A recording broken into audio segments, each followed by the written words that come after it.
Hello everyone. India size and location के बारे में इसके पहले हमने देखा। Hello everyone. India size and location में अभी तक हमने साइज और लोकेशन के बारे में देखा कि एक्यूरेट। Hello everyone.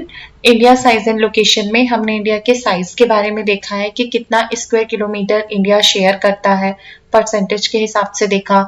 और हमने लोकेशन के से रिलेटेड कुछ बेसिक टर्म देखे, equator, prime meridian, longitude, latitude. अब हम इंडिया की लैटिट्यूड और लॉन्गिट्यूड देखेंगे कि इंडिया का एक्यूरेट लैटिट्यूड और लॉन्गिट्यूड क्या है। लोकेशन की अगर हम बात करें तो इंडिया जो है वो वास्ट कंट्री है और हमने देखा था कि इंडिया 7th लार्जेस्ट कंट्री है वर्ल्ड की।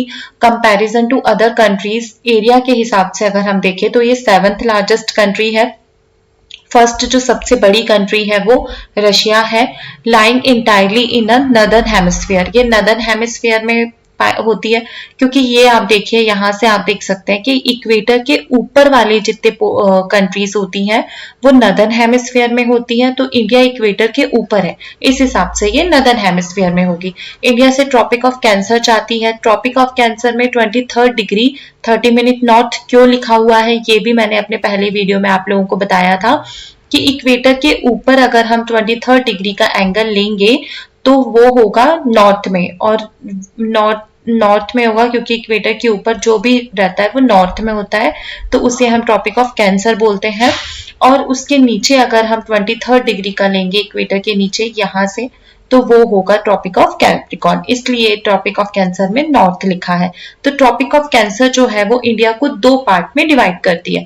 जैसे इक्वेटर जो है वो हमारे प्लानेट को, अर्थ को दो पार्ट में डिवाइड करता है, इसी तरीके से ट्रॉपिक ऑफ कैंसर भी हमारी कंट्री को दो पार्ट में डिवाइड करता है। अब इंडिया की जो एक्यूरेट लोकेशन है वो है 8 degree 4 minute north to 37 degree 6 minute north latitude and 68 degree 7 minute east to 97 degree 25 minute east longitude.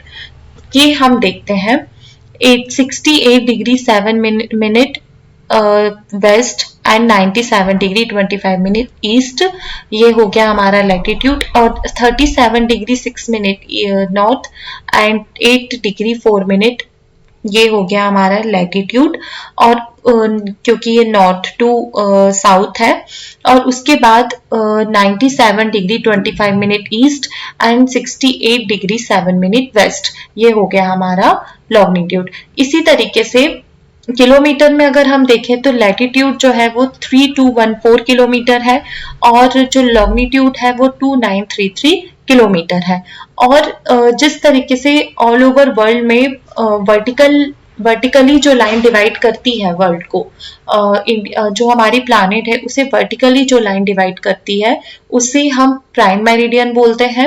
India से भी एक लाइन जाती है 82 डिग्री 30 मिनट में, जिसे हम स्टैंडर्ड मेरिडियन बोलते हैं। स्टैंडर्ड मेरिडियन होता क्या है ये हम आगे डिटेल में देखेंगे। स्टैंडर्ड मेरिडियन एक इमेजिनरी लाइन है जो इंडिया से होकर जाती है। अब ये जो है ये वर्टिकली जा रही है, तो वर्टिकली मतलब इससे हम टाइम का पता लगाते हैं। और जो ट्रॉपिक ऑफ कैंसर है, ट्रॉपिक ऑफ कैंसर इंडिया को दो पार्ट में डिवाइड करता है, नॉर्थ में और साउथ में। तो और ये छत्तीसगढ़ में कोरिया डिस्ट्रिक्ट है, यहाँ पे स्टैंडर्ड मेरिडियन और ट्रॉपिक ऑफ कैंसर जो है वो एक दूसरे को काटती है। 23rd डिग्री 50 मिनट नॉर्थ में है, होती है ट्रॉपिक ऑफ कैंसर, और स्टैंडर्ड मेरिडियन है वो 82 डिग्री 30 मिनट होती है, जो मिर्जापुर उत्तर प्रदेश से होकर जाती है। स्टैंडर्ड मेरिडियन एक मेरिडियन है, मेरिडियन मतलब lines of longitude which is used to describe time of country, जिससे हम अपने देश के जो हमारी कंट्री है उसका टाइम, हम स्टैंडर्ड टाइम जो है वो हम यहाँ से निकाल सकते हैं। It should be the same for whole country, मतलब अलग अलग कंट्री, अलग अलग स्टेट के हिसाब से हम टाइम नहीं मेजर करेंगे। जो स्टैंडर्ड मेरिडियन में जो टाइम हो रहा होगा वही टाइम हम मेजर करेंगे। मतलब हमारी ऑल ओवर कंट्री का जो स्टैंडर्ड मेरिडियन में अगर 5 बज रहे हैं तो हमारी कंट्री का में भी 5 बजेगा। मतलब हम उस हिसाब से अपनी कंट्री की टाइमिंग लेंगे। ये नहीं कि अगर 5-1 हो रहा है या 5-5 हो रहा है तो वो नहीं लेंगे। मतलब स्टैंडर्ड मेरिडियन में जो एक्यूरेट टाइम होगा हम उसी को फॉलो करेंगे। Standard meridian जो 82 degree 5 minute east and it passes through the center of the city, center of the country and passes through Mirzapur. ये मिर्जापुर के बरिया घाट जो है उत्तर प्रदेश में वहां से होकर गुजरती है। इससे ये होता है कि हमें टाइम का कोई कंफ्यूजन नहीं रहता और अलग अलग प्लेसेस में जो है वो सेम टाइम हम बता सकते हैं। मतलब अगर कोई पूछे जो अदर कंट्री में है तो हम इंडिया का एक्यूरेट टाइम बता सकते हैं। किसके हिसाब से? स्टैंडर्ड मेरिडियन के हिसाब से। अब इस तरीके से जो है गुजरात और अरुणाचल प्रदेश का जो टाइमिंग है वो बहुत ज्यादा डिफरेंस है। तो ये एक बात आ जाती है कि 120 मिनट 2 आवर का टाइम लगता है वहां पर। There is a time lag in 2 hour. 2 hour का टाइम का डिफरेंस होता है क्योंकि जो सनराइज होता है वो 2 घंटे पहले हो जाता है अरुणाचल प्रदेश में कंपैरिजन टू गुजरात। क्योंकि अरुणाचल प्रदेश जो है वो एक्सट्रीम ईस्ट में है एंड गुजरात जो है वो एक्सट्रीम वेस्ट में है। तो इस तरीके से जो टाइम का डिफरेंस है वो 2 घंटे का हो जाता है। 2 घंटे का अंतर हो जाता है टाइम के डिफरेंस में। तो इस वजह से हम स्टैंडर्ड मेरिडियन का यूज करते हैं। स्टैंडर्ड मेरिडियन में उस जगह पर जो टाइम हो रहा होता है, जैसे मिर्जापुर से ये होकर जाती है तो मिर्जापुर में जो टाइम हो रहा होता है हम वही टाइम को ऑल ओवर कंट्री में फॉलो करते हैं। इंडियन स्टैंडर्ड टाइम जो IST है वो 5 घंटे जो है वो पहले चलता है ग्रीनविच टाइम से, GMT से। और GMT होता क्या है ये मैंने अपने पहले वीडियो में बता दिया है, जिसका लिंक मैंने डिस्क्रिप्शन बॉक्स में दे दिया है, तो आप उसे जरूर देख लीजिएगा। India and the world. The Indian landmass has the central location between the East and West Asia. India जो है वो ईस्ट और वेस्ट एशिया में एकदम सेंट्रल लैंडमार्क में है। इंडिया जो है वो कहाँ पर है? एशिया कंटिनेंट में है और ये एकदम सेंट्रल लोकेशन बताती है, सेंट्रल लोकेशन में है। India is a southward extension और ये एशियन कंटिनेंट के एकदम साउथवर्ड एक्सटेंशन में है, मतलब साउथ में है। ट्रांस इंडियन ओशन का जो रूट है वो इंडियन ओशन का जो रूट है वो यूरोप, वेस्ट में यूरोप से कनेक्ट करता है और ईस्ट में वो अलग अलग कंट्रीज से कनेक्ट करता है। वो मैं आप लोगों को मैप में दिखाऊंगी। इसी तरीके से जो डेक्कन पेनिसुला है, पेनिसुला क्या होता है? जो 3 तरीके से पानी से घिरा हुआ है। ये देखिए जो 3 जगह से पानी से घिरा हुआ है उसे हम पेनिसुला बोलते हैं। तो यहाँ पे इंडियन ओशन है। इंडियन ओशन जो है वो अलग अलग कंट्रीज से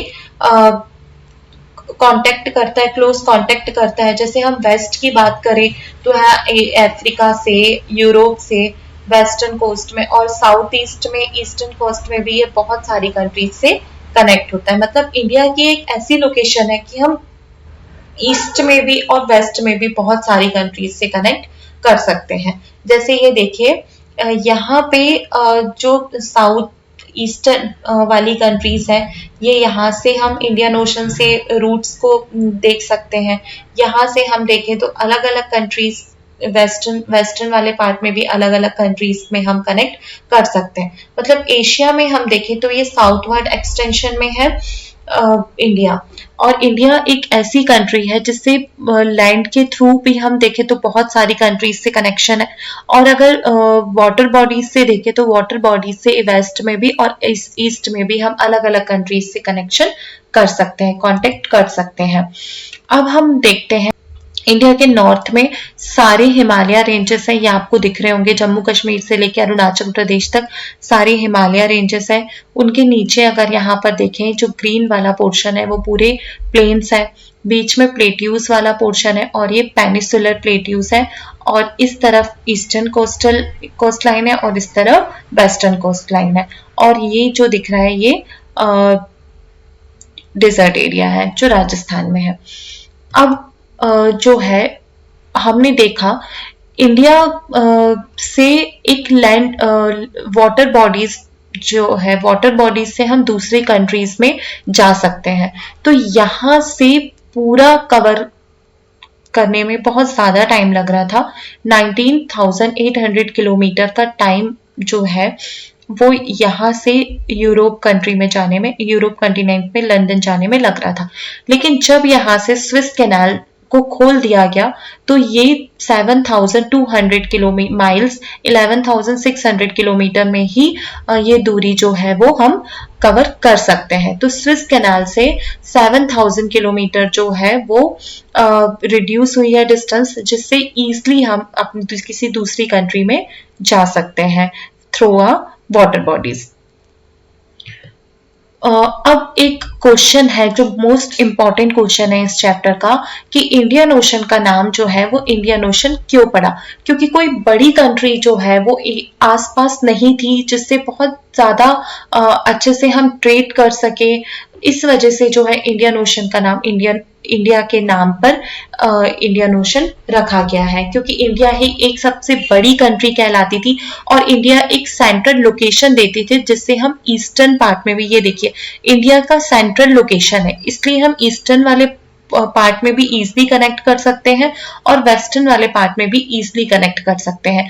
इंडिया एक बड़ी कंट्री भी है comparison to other countries and एक सेंट्रल लोकेशन भी दे रही है, जिससे हम ट्रेड भी इजीली दूसरी कंट्रीज में कर सकते हैं, चाहे वो ईस्टर्न कंट्रीज है एंड वेस्टर्न कंट्रीज है। इसलिए सेंट्रल लोकेशन के कारण इस ओशन का नाम इंडियन ओशन रखा गया है। अब हम देखते हैं इंडिया के, तो ये हमने देखा इंडिया के लैटिट्यूड, लैग्नीट्यूड, स्टैंडर्ड मेरिडियन के बारे में, और इंडियन ओशन का नाम इंडियन ओशन क्यों रखा गया है, स्विस कैनाल को क्यों खोला गया है। इंडिया बहुत सारी कंट्रीज से eastern countries and western countries में अपनी लैंड एरिया शेयर करती है। अब इसके बाद वाले वीडियो में हम इंडिया के नेबर्स के बारे में देखेंगे, नेबरिंग कंट्रीज के बारे में देखेंगे और इंडिया के स्टेट के बारे में, इंडिया की यूनियन टेरिटरी के बारे में देखेंगे।